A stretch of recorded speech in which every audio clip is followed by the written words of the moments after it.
तो ब्रेक के बाद एक बार फिर से आप सभी का स्वागत है। जैसा कि हम हर बार बड़ी खबर का भी रुख करेंगे और बड़ी खबर के लिए सीधे रुख करना होगा हमें स्टूडियो की तरफ सहयोगी ललित के पास। बिल्कुल शुक्रिया रीनू। और बड़ी खबर इस वक्त हम अपने दर्शकों को बता दें, रायपुर पहुंचने वाला है शहीद गणेश कुंजाम का जो पार्थिव देह है बस थोड़ी देर बाद। और गणेश पर छत्तीसगढ़ को, न सिर्फ छत्तीसगढ़ को बल्कि पूरे देश को, पूरे देशवासियों को गर्व है। गणेश पर शहादत दी है उसने अपनी। कुछ ही देर बाद शहीद गणेश की जो पार्थिव देह है वो एयरपोर्ट पहुंचेगी। एयरपोर्ट के निदेशक राकेश सहाय ने न्यूज़ 18 को पहले ही ये जानकारी दी थी। एयरपोर्ट पर ही गार्ड ऑफ ऑनर दिया जाएगा। पुराने टर्मिनल में इस बात की तैयारी भी हो चुकी है। राज्यपाल अनुसुईया उइके मौजूद रहेंगी, सीएम भूपेश बघेल भी यहाँ पर पहुंचेंगे। और अब बस थोड़ी देर बाद एयरपोर्ट पर जो शहीद हैं, जिन्होंने शहादत दी है, भारत चीन सीमा पर जो विवाद चला है गलवान घाटी के पास, वहां पर शहीद हुए हैं गणेश कुंजाम, कांकेर के शहीद, कांकेर के गिधौली गांव के। नम आंखों से कांकेर के गिधौली गांव में उनका इंतजार किया जा रहा है। ये भारतीय जवानों का शौर्य ही है। आंखों में आंसू होते हैं और जहन में फख्र, गर्व की भावना। ये है भारतीय सेना, भारतीय सैनिक, भारतीय जवान, हमारा सीना, हमारा हौसला, हमारे जज्बातों से जुड़े हुए। उनके निधन पर, उनकी शहादत पर तकलीफ भी उतनी ही, फख्र भी उतना ही। थोड़ी देर बाद एयरपोर्ट पर पहुंचेगा पार्थिव शरीर शहीद गणेश का। गणेश पर गर्व है। देवव्रत हमारे साथ जुड़े हुए हैं। देवव्रत, कितनी देर और? 4:15 का जो समय है पार्थिव शरीर के आने का, क्योंकि चंडीगढ़ से तकरीबन 2 बजे पार्थिव देह को रवाना किया गया, वहां से भेजा गया है और 4:15 पर ये रायपुर के एयरपोर्ट में आएगा। और पुराने टर्मिनल में पूरी व्यवस्था की गई है, जहां पे अंतिम श्रद्धांजलि जो है और गार्ड ऑफ ऑनर यहाँ पे दिया जाएगा। तमाम जो नेता है यहाँ पर पहुंचेंगे। मुख्यमंत्री भूपेश बघेल, राज्यपाल अनुसुईया उइके पहुंचेंगी। और अभी फिलहाल एयरपोर्ट में आपको बता दूं मैं कि गृह मंत्री ताम्रध्वज साहू पहुंच चुके हैं और इसके अलावा कृषि मंत्री रविन्द्र चौबे, वरिष्ठ कांग्रेस नेता सत्यनारायण शर्मा और पूर्व मुख्यमंत्री रमन सिंह भी अभी पहुंचे हैं। कुछ मिनटों का इंतजार और कुछ मिनटों बाद ये बताया जा रहा है कि एयरफोर्स की जो विशेष विमान है उससे पार्थिव देह को लाया जाएगा। और तमाम पूरी व्यवस्थाएं जो हैं ये यहाँ एयरपोर्ट पुराने टर्मिनल के सामने की गई है, जहाँ पर सभी जो नेता हैं वो पुष्प चक्र अर्पित करेंगे। अधिकारी जो हैं, क्योंकि भारतीय सेना के भी यहाँ पर अधिकारी हैं, इसके अलावा स्टेट फोर्स के भी तमाम अधिकारी, डीजीपी, कलेक्टर सभी पहुंचे हुए हैं और सभी जवानों को जो है जवान गणेश कुंजाम को श्रद्धांजलि देंगे और उसके बाद यहाँ से उनके गृहग्राम, उनके पार्थिव शरीर को भेजा जाएगा। जी देवव्रत, ये बड़े अचरज की बात है। हालांकि चूंकि शहादत को सलाम का ये दौर है और इसमें ये सवाल नहीं उठते हैं, लेकिन ये लाजिम हो चला है कि जब ज़रूरी था, जब परिवार को ढाढ़स बनाना ज़रूरी था, तब जो जिम्मेदार थे वो थोड़े से खामोश रह गए, थोड़े से पीछे रह गए। तो अब वो व्यवस्थाओं में वो बेहतरी नज़र आती है कि नहीं कि वो डैमेज कंट्रोल किया जाए। क्योंकि आमतौर पर छत्तीसगढ़ में कुछ नेता इतने एक्टिव हैं कि छोटे मोटे पत्रकारों के वो ये भी देखते रहते हैं फेसबुक पर कौन लिख रहा है, ट्विटर पर कौन क्या लिख दे रहा है। तो आज जब व्यवस्थाएं बेहतर नज़र आएंगी या नहीं आएंगी या नज़र आ रही हैं? देवव्रत जी फिलहाल जो यहाँ पर गार्ड ऑफ ऑनर को पूरी तरह से यहाँ पर जो इंडियन आर्मी है उन्होंने पूरी व्यवस्था यहाँ पर की है। हाँ। कि किस तरह से पूरी प्रक्रिया की जाएगी और कैसे अंतिम श्रद्धांजलि दी जाएगी।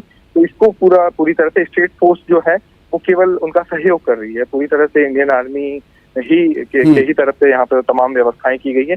रही बात राज्य सरकार द्वारा की जाने वाली व्यवस्था, तो अभी जिस तरह से देखने को मिल रहा है कि पूरी व्यवस्था की जा रही है और वीआईपीज भी जागे हैं। सभी जो भी मंत्री हैं और गृह मंत्री हैं प्रदेश के, वो भी यहाँ पर पहुंचे हुए हैं। इसके अलावा विपक्ष के नेता भी यहाँ पर पहुंच ही रहे हैं। लगातार सभी के आने का सिलसिला जारी है और कुछ ही देर में जब पार्थिव शरीर आएगा तब शहादत को सलाम होगा, अंतिम विदाई होगी। और क्योंकि माहौल काफी गमगीन यहाँ पर दिखाई दे रहा है और क्योंकि छत्तीसगढ़ का लाल शहीद हुआ है और उनके साथी जो रहे हुए हैं वो भी यहाँ पर हैं, तो ऐसा समय है कि फिलहाल वाकई इस है। तरह की मैंने व्यवस्था शुरुआत में जिक्र भी किया कि तकलीफ और गर्व दोनों एक साथ जैसा ये एहसास है।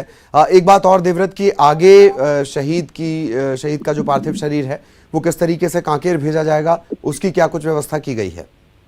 जी फिलहाल अभी दो व्यवस्था यहाँ पर की है। एक तो चॉपर से भेजने की व्यवस्था है, दूसरी व्यवस्था यहाँ पर रूट बाई रोड भी किया जा रहा है। मौसम के ऊपर ये चीजें डिपेंड करती है कि मौसम कैसा रहता है, न सिर्फ रायपुर में बल्कि कांकेर का मौसम अभी फिलहाल कैसा है। अगर मौसम साथ देता है तो चॉपर से जो पार्थिव शरीर है उसको उनके गृहग्राम भेजा जाएगा। जबकि एक व्यवस्था ये भी रखी गई है कि पायलटिंग के साथ में पूरी व्यवस्था है यहाँ पे कि बाय रूट जो है पार्थिव शरीर को रवाना किया जाएगा। तो तमाम व्यवस्था यहाँ पर फिलहाल कर ली गई है और अभी सब यही अंतिम विदाई देने का इंतजार यहाँ पर किया जा रहा है कि सभी जो लोग पहुंचेंगे गार्ड ऑफ ऑनर के बाद उनको श्रद्धांजलि जो है वो दी जाएगी। बिल्कुल देवव्रत, और एक बार फिर हमारे दर्शकों को व्यवस्थाओं के बारे में और जो खास लोग पहुंचे हुए हैं उनके बारे में जानकारी दें देवव्रत। जी बिल्कुल, व्यवस्थाएं जिस तरह से क्योंकि एयरपोर्ट का पुराना टर्मिनल है उसके सामने ही ये पूरी व्यवस्था यहाँ पर की गई है और जिस तरह से पूरा हैंड ओवर जो है ये आर्मी ने लिया। आर्मी अपने हिसाब से इंडियन आर्मी की ने पूरी तमाम व्यवस्थाएं की है। रही वीआईपी की बात तो जितने भी मंत्री हैं वो लगातार पहुंच रहे हैं, आने का सिलसिला जारी है। सबसे पहले कृषि मंत्री रविंद्र चौबे जो है वो यहाँ पर पहुंचे और उसके बाद गृह मंत्री ताम्रध्वज साहू भी यहाँ पर पहुंचे। वरिष्ठ कांग्रेस नेता जो सत्यनारायण शर्मा है वो भी पहुंच गए। पूर्व मुख्यमंत्री रमन सिंह की भी मौजूदगी यहाँ पर है, वो भी यहाँ पर शहीद जवान को श्रद्धांजलि देंगे। जैसा कि बताया ये जा रहा है कि राज्यपाल अनुसुईया उइके भी कुछ ही देर में पहुंचने का संभावना है जिस तरह से बताया जा रहा है और साथ ही साथ मुख्यमंत्री भूपेश बघेल भी कुछ ही देर में यहाँ पे पहुंचेंगे एयरपोर्ट। जी आपने जिक्र किया कि गणेश के जो दोस्त हैं, मित्र हैं, जो उनके साथ रहे वो भी पहुंचे हुए हैं। क्या आपकी कोई औपचारिक अनौपचारिक बातचीत गणेश को लेकर हुई है देवव्रत? जी कुछ परिजन पहुंचे थे, हालांकि उनसे जो है वो फोर्स के साथ ही वो लोग थे, लेकिन उनके जो गृहग्राम है वहां से भी कुछ लोग यहाँ पर पहुंचे हुए हैं।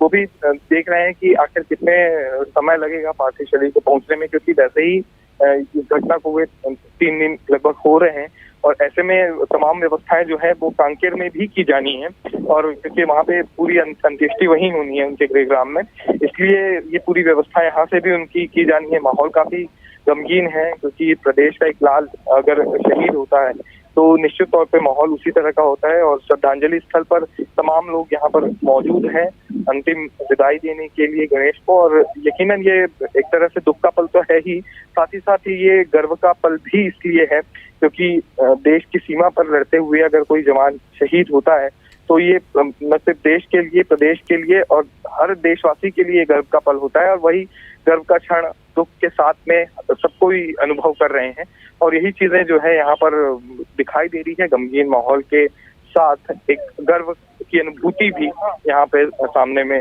दिखाई दे रही है और फिलहाल जिस तरह से ये कहा जा रहा है कि अभी कुछ ही मिनटों का समय बाकी है, 4:15 तक के फ्लाइट के पहुंचने का समय था। हालांकि अभी तक के एयरफोर्स का विशेष विमान पहुंचा नहीं है, कुछ ही देर में ये बताया जा रहा है कि विमान लैंड करेगा और उसके बाद से पार्थिव देह को श्रद्धांजलि स्थल पर लाया जाएगा और फिर उनको पूरे ससम्मान अंतिम विदाई और श्रद्धांजलि जो है ये दी जाएगी। देवव्रत, कोई खास वजह इस देरी की? आमतौर पर सेना से जुड़े जितने भी कार्य हैं या एक्शन होते हैं वो बिल्कुल मिनट टू मिनट कार्यक्रम में चलते हैं क्या, या शायद ये माना जाए कि मौसम के मिजाज जिस तरीके से बदल रहे हैं वो एक बड़ी वजह हो सकती है इस देरी की? देवव्रत, जो जानकारी हमें सुबह से मिली थी उसके मुताबिक तकरीबन 12 बजे का वक्त था जब पार्थिव शरीर को यहाँ पहुंचना था, फिर 1 बजे बताया गया, उसके बाद ये वक्त बदल के 3 बजे और उसके बाद फिर अंतिम में ये बताया गया कि 4:15 तक ये फ्लाइट पहुंचेगी। और जो देरी की वजह ये बताई जा रही है कि क्योंकि लेह लद्दाख से ही जो फ्लाइट जो है वो विमान टेक ऑफ करने में समय लग गया, वहां से जो विमान है वो चंडीगढ़ पहुंचना था और चंडीगढ़ से जी, फिर सभी जो शहीद जवान हैं उनके गृह राज्यों में उनके पार्थिव शरीर को भेजा जाना था। जी। लेकिन लेह लद्दाख का जो इलाका है जहाँ पे ये पूरी घटना वाकई हुई ये है, काफी वो दुर्गम काफी- इलाका है, यही वजह है शायद देरी की व्यवस्थाओं में धीरे धीरे थोड़ी देरी होती जा रही है। देवव्रत, आप लगातार नजर बनाए रखें, आगे भी आपके जरिए अपडेट अपने दर्शकों तक पहुंचाएंगे। बहुत बहुत शुक्रिया आपका इस तमाम जानकारी के लिए। तो पूरे छत्तीसगढ़ को गणेश पर गर्व है और लगातार न्यूज रूम से हम खबरें आपको दिखाते रहे। रीनू हमारी सहयोगी हमारे साथ जुड़ी रही। रीनू, आपका भी बहुत बहुत धन्यवाद खबरों के सिलसिले को लगातार आगे बढ़ाने के लिए। और इसी के साथ इस बुलेटिन में इतना ही।